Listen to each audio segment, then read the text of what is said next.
사업을 이제 막 시작하는 사장님들 또는 이제 시작하려고 준비 중인 사장님들 이제 다 기대 반 설렘 반 이럴 거예요.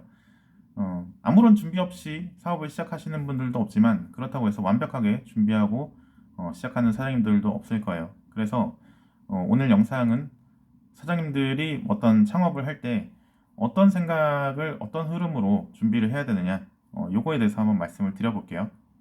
네, 안녕하세요. 조 사장입니다. 사업을 시작할 때 대표님들께서 어떤 문제를 해결하기 위해서, 그러니까 사업을 이제 시작하기 위해서 어떤 순서로 내가 준비를 해야 될까에 대해서 한번 구체적으로 말씀을 드려볼게요. 요거는 이제 업종마다 좀 확연히 다르겠죠. 예를 들어서 내가 뭐 전자상거래를 하시는 분들이나 아니면은 인터넷에서 뭐 이런 유튜버, 뭐 BJ 하시는 분들 또는 이제 음식점, 카페 이런 거 하시는 분들은 구체적인 내용은 완전히 다 다를 거예요. 그래도 어쨌든 사업은 결국에는 돈을 버는 거잖아요. 그렇기 때문에 완전 이제 기본적인 것들에 대해서 다뤄볼 생각입니다. 그랬을 때 여러분들이 만약에 사업을 한다라고 하면은 첫 번째로 무조건 생각을 해야 되는 게 이게 과연 잘 팔릴 것인가에 대해서 반드시 생각을 해야 돼요. 한마디로 이제 시장성을 분석을 하는 건데 당연히 내가 잘 팔리는 그러니까 고객들이 소비자들이 많이 요구하는 어떤 그런 시장으로 가야 될 거예요. 돈도 많이 흐르고 뭐 이런 시장이 좋겠죠. 근데 이제 이거를 역으로 생각해서 하시는 분들도 있어요. 예를 들어서 국내 시장은 어떤 물건이 잘 팔리지가 않아. 그래서 뭐 대기업도 잘 뛰어들지도 않고 만드는 사람도 없는데 외국에서는 그런 물건을 다루는 분들이 있을 수도 있어요. 근데 또 이제 수요가 전혀 없는 건 아니기 때문에 그런 것들을 골라가지고 해외 직구를 하시는 분들이 있어요. 구매 대행을 해주시는 분들도 있는데 사실 그분들 입장에서는 굉장히 이제 자기만의 어떤 독점 시장이 생기는 거죠. 근데 그런 예외적인 상황을 제외하고는 사실 이제 시장성 자체가 좋은 거를 시작하시는 게 좋다. 어, 당연한 얘기인가요? 그러면 이제 두 번째로 넘어가 볼게요. 두 번째는 이게 그 잘 팔린다라고 해서 끝나는 게 아니에요. 전에도 말씀드렸지만 매출이 잘 나온다고 해서 이 사업이 성공하는 건 아니죠. 결국에는 돈을 잘 벌 것인가에 대해서 꼭 생각을 해보셔야 돼요. 이거는 이제 예를 들어서 이제 돈을 잘 벌 것인가에 대해서는 내가 매달 나가는 뭐 고정비라든가 이런 것까지도 생각을 하셔야 돼요. 많은 분들이 이제 커피숍이나 이런 커피 뭐 카페 같은 데 가서 이제 커피를 마시면서 이제 많은 생각을 하죠. 아, 나도 이렇게 이쁜 카페가 있으면 좋겠다. 보니까 이제 원가도 별로 안 하는 것 같은데 얘네들은 얼마나 돈을 잘 벌까? 이렇게 생각하고 이제 많은 사람들이 카페를 창업을 합니다. 그런데 뭐 사실 모든 카페 사장님들이 공감하시겠지만 그렇게까지 수익성이 좋지는 않거든요. 물론 이제 잘 되는 분들도 있지만 이제 항상 이제 그 비율이 있어요. 이제 한 20%는 잘 되고 나머지 80%는 보통 이제 고만고만해요. 예를 들어서 그냥 이건 이제 하나의 예고. 그러니까 이제 내가 어떤 물건을 팔았을 때 여기서 남는 마진이라든가 이런 것들을 잘 고민을 해서 정말 이제 여기서 내가 돈을 가져갈 수 있겠느냐 요 고민을 하셔야 돼요. 음. 그래서 내가 이거를 뭐 몇 개를 팔면은 임대료를 회수를 할 수 있을 거고 몇 개를 팔면은 이제 내가 초기에 투자했던 권리금을 회수할 수 있을 것이고 이런 고민을 하셔야 되는데 그러면 이제 세 번째로 여러분들이 고민을 하셔야 되는 게 그렇다면 내가 정말 이거를 할 수 있겠냐 이거를 고민을 하셔야 됩니다. 어, 이 할 수 있겠냐고 그냥 막연하게 물어보면은 당연히 뭐 다 할 수 있겠죠. 그렇게 대답을 할 건데 요거는 반대로 생각을 해서 할 수 있겠는지를 생각을 해야 돼요. 무슨 얘기냐면은 내가 할 수 없는 게 뭘까? 내가 할 수 없는 게 뭘까? 이 생각을 해야 돼요. 제약 조건들이 있죠. 일단은 첫 번째로 제약 조건의 첫 번째는 시간과 공간의 제약입니다. 예를 들어서 내가 하루에 뭐 한 커피를 만 잔 팔면 괜찮을 것 같아. 근데 뭐 현실적으로 만 잔 파는 게 불가능할 수도 있겠죠.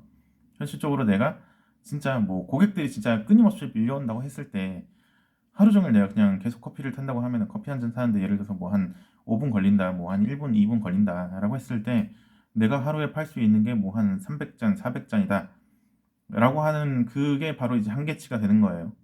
그러면 나는 그 한계를 뛰어넘기가 쉽지 않겠죠. 또는 이제 그 한계를 뛰어넘는 방법을 또 생각을 해봐야겠죠. 그래서 내 의지와 상관없는 어떤 시간과 공간의 제약이 뭔가에 대해서 꼭 생각을 해보셔야 돼요. 물론 이제 고객들이 무한정 들어온다는 가정을 깔았지만 요것도 이제 내 한계치에다가 고민을 이제 넣을 수도 있겠죠. 여기는 고객들이 아무리 내가 마케팅을 잘 해도 하루에 100명 이상은 안 오는 곳이야. 뭐 이런 것들이 이제 제약이 될 수도 있을 거예요. 그 제약 조건의 두 번째는 자금입니다. 자금, 돈.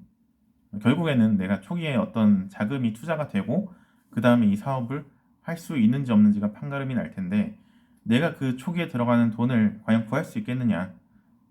여기서부터 또 이제 시작을 해야 되는 거예요. 그래서 내가 얼마가 있으면 이 사업을 할 건지 할 수 있는지 이런 것도 중요하겠지만 내가 진짜 지금 끌어다 쓸 수 있는 돈이 얼마인가 여기서부터 또 제약이 생기는 거죠. 그리고 제약 조건의 세 번째는 어떤 능력인 것 같아요. 그러니까 뭐냐면은 내가 혼자서 모든 거를 다 할 수는 없거든요. 보통 사업을 할 때. 그래서 결국에는 직원을 뽑아야 될 수도 있어요. 그러면은 직원을 과연 어느 타이밍에 언제 급여를 어느 정도 주고 쓸 수 있겠는지 아니면은 직원이 아니라면은 뭐 동업자 또는 이제 조력자 이런 분들이 꼭 필요한 사업이 있을 수도 있겠죠. 그런 것까지 이제 나의 제약 조건으로 두고 이런 제약 조건을 둔 상태에서 다시 아까 1, 2번을 생각을 해야 돼요. 잘 팔릴 것인가? 또 이제 내가 이렇게 어떤 제약 조건 하에서는 잘 벌릴까? 이렇게 이런 것들을 생각을 하셔야 돼요. 반드시 이렇게 진짜 사업이 시작되기 전에 내가 하루에 얼만큼 벌고 그리고 얼만큼 일하고 얼만큼 팔 수 있고 이런 것들을 관리를 할 줄 알아야 그러니까 그게 이제 느낌이든 감이든 정리가 좀 되어 있어야지 나중에 실제로 사업을 시작을 했을 때 뭔가 좀 어긋나는 부분이 있는 것 같아. 문제가 있는 것 같아. 그랬을 때 이거를 해결할 수 있고 또 성장할 수 있어요. 이거는 이제 사업하기 전에 하면 제일 좋은데 일단 지금 당장 사업을 하고 있어도 현재 시점에서 다시 한번 검토해 보시는 것도 굉장히 큰 의미가 있을 거예요. 자, 이제 할 수 있을 것 같아. 그리고 돈도 잘 벌릴 것 같아요. 그리고 그럼 마지막으로 이제 언제 어디서 뭐 사업을 하면 좋을까 이런 것들을 결정을 하겠죠. 그러면서 이제 사업이 시작이 될 거예요. 보통 이렇게 해서 이제 사업을 시작할 때 사업자를 내기 직전에 이제 저희들을 찾아오게 될 거예요. 뭐 세무회계 전문가들을 찾아와서 사업자를 내야 되는데 어떻게 해야 되냐 이렇게 물어보시는데 요거는 이제 사업을 하기 직전에 오시는 분들도 있고 하고 나서 오시는 분들도 있는데 요건 대표님들 그냥 선택인 것 같아요. 꼭 바로 상담할 필요는 없겠죠. 물론 이제 저한테 물어보면은 미리 상담을 하시는 게 좋을 거다 이렇게 말씀을 드립니다. 왜냐면은 이제 그 아무래도 사업을 하시는 분들은 혼자서 모든 것들을 구상하고 막 한단 말이에요. 주변 사람들한테 막 얘기를 하시는 분들도 있지만 얘기한다 그래서 좀 도움될 만한 조언이나 뭐 이런 거를 얻기가 좀 쉽지도 않고 그렇기 때문에 그리고 또 이제 사업을 하고 난 다음부터도 더더욱 약간 좀 혼자만의 어떤 생각과 결정을 내려야 되는데 아무래도 이제 그 이런 세무회계 사무소에 이렇게 계약이 맺어져 있으면은 사업적으로든 어떤 심리적이든 든든한 조력자가 한 명이 생기는 거잖아요. 그렇기 때문에 사업적으로 분명히 도움이 된다. 뭐 IT 업종으로 창업을 하시는 분들 같은 경우는 필연적으로 어떤 변리사라든가 아니면 변호사의 도움을 많이 요구를 하더라고요. 그런데 저희 같은 경우는 이제 그쪽으로 관련된 이제 변호사분들도 소개를 시켜드릴 수도 있고, 그러니까 뭐 소위 말해서 이제 전문가들하고도 이제 서로 연락이 많이 되다 보니까 어느 어떤 분야에서 전문적인 지식이 필요하다 그러면은 저희가 직접 해결해 드릴 수는 없지만 누구한테 도움을 받으면 될지 최소한 이 정도는 알 수 있을 거예요. 음. 아무튼 어떤 사업을 이제 어디서 할지 뭐 이런 것들을 정하게 되면 이제 사업자 등록을 하게 되죠. 그럼 이제 업종마다 이제 허가나 신고가 필요한 업종들이 있을 거예요. 그런데 이제 허가나 이제 신고가 필요한 업종들이 이제 좀 시간이 많이 걸릴 수도 있단 말이에요. 바로 나오는 경우도 있지만, 근데 이런 것들이 없으면 이제 사업을 못 하기 때문에 반드시 미리 좀 체크를 해 두실 필요가 있습니다. 왜냐면 일단은 뭐 사무실이나 상가 이런 것들을 계약을 하면은 잔금을 치르고 난 다음부터는 월세가 계속 나가잖아요. 그렇기 때문에 이제 월 고정 지출이 본격적으로 발생이 되기 때문에 사전에 내가 뭐 어떤 허가나 신고가 꼭 필요한 업종이다라고 하면은 반드시 그런 것들을 준비를 잘 해두시고 시작을 하셔야 될 거예요. 자, 그리고 이렇게 해서 이제 세무 관리를 맡기시게 되는데 사장님들한테 제가 뭐 드리는 말씀들이 항상 있어요. 이제 저희가 이제 어떤 세무 관리를 다 해드리는데 그럼에도 불구하고 대표님께서 꼭 도와주셔야 되는 부분들이 있다. 뭐 자료를 정리해서 저희한테 주셔야 되는 것도 있고요. 또는 이제 대표님께서 말씀을 안 해주시면은 이게 어떻게 처리해야 되는지 모르는 것들도 있어요. 그렇기 때문에 저희가 이제 뭐 궁금한 거나 뭐 이런 필요한 게 있으면 연락을 드리는데 그때 전화를 잘 받아주시고 이제 뭐 답변을 잘 해주시면은 업무가 원활하게 돌아가겠죠.